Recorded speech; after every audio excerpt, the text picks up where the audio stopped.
These are the top 10 stories on TV Platinum. On number 1, President Bola Ahmed Tinubu has ordered immediate security reinforcement in Katsina State to combat rising banditry.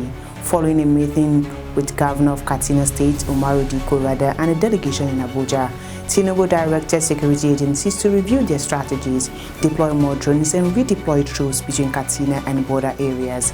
He also demanded feedbacks from the agencies within 24 hours. On number 2, Special Advisor to the President on Policy Communication, Daniel Bwala, has described Lagos as a no-man's land and the pride of Nigeria's economy. Bwala, who spoke on Arise Television's Daybreak on Wednesday, argued that federal projects in Lagos should not be seen as favoritism, but as investment in the country's commercial hub.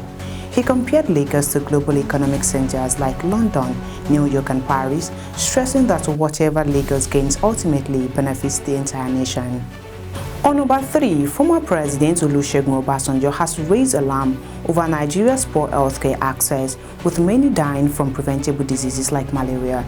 At the launch of the Care 365 Health Hub in Abuja, Obasanjo lamented that in an era of artificial intelligence, Nigerian children continue to die of malaria because their parents cannot afford a trip to the nearest clinic.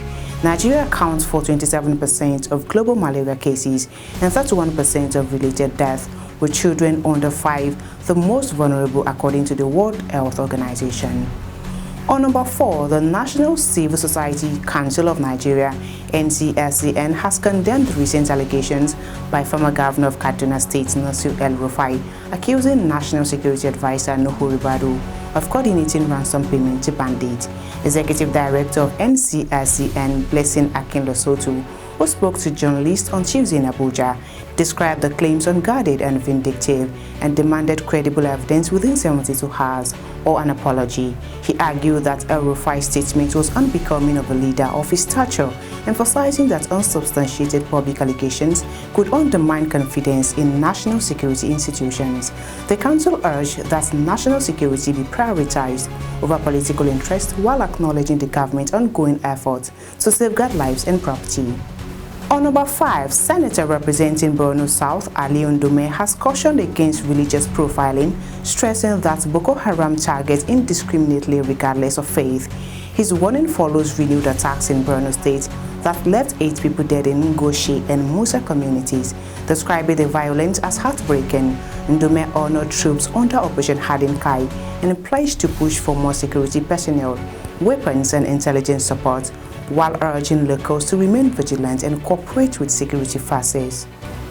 On number 6, Nigeria has achieved its 2025 revenue target by August, eliminating the need for borrowing to fund the budget. President Bola Tinubu confirmed this milestone. Tinubu highlighted that the country's non-oil revenue drive and domestic reforms stabilized the economy and strengthened the naira, which appreciated from over 1,900 naira per dollar to about 1,450 naira per dollar. He also downplayed the potential negative impact of U.S. tariffs on Nigeria, citing the country's diversified revenue base as a buffer against external shocks.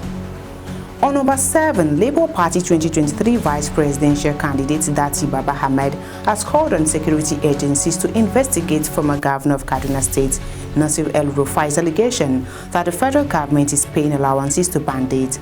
Baba Ahmed, who spoke on Channels Television's Politics Today on Tuesday, dismissed the National Security Advisor's rebuttal, insisting the matter requires investigations rather than denial. He stressed that El-Rufai should provide details to the police or court, warning that treating the claim lightly would undermine accountability. On number 8, the Nigerian Civil Aviation Authority (NCAA) has called on the Economic and Financial Crimes Commission (EFCC) to intensify efforts against financial crimes affecting aviation. Director General of NCAA Chris Najomo made the appeal at a courtesy visit to the EFCC Chairman Ola Olukoyede at the Commission's headquarters in Abuja. He identified risk in aircraft purchases, leasing and procurement, and proposed staff training, workshops, and intelligence sharing. EFCC Chairman Ola Olukoyede agreed to collaborate, promising a memorandum of understanding to strengthen oversight, compliance, and investigations. On number 9, the federal government has declared Friday, September 5th, 2025 as a public holiday to mark Eid al-Maulud. The declaration was made on Tuesday in Abuja by the Minister of Interior, Dr. Ndume, on behalf of the federal government. He extended warm greetings to Muslims in Nigeria and around the world. Tunji urged Muslims to emulate the Prophet's virtues of peace, humility and compassion, while calling on Nigerians of all faiths to pray for national security, unity and sustainable development. And lastly, National Assembly members have called on the West African Examination Council WAEC to proceed cautiously with its plan to introduce computer-based testing CBT for the 2026 West African Senior School Certificate Examination, warning that any technical glitches could affect the futures of millions of Nigerian students.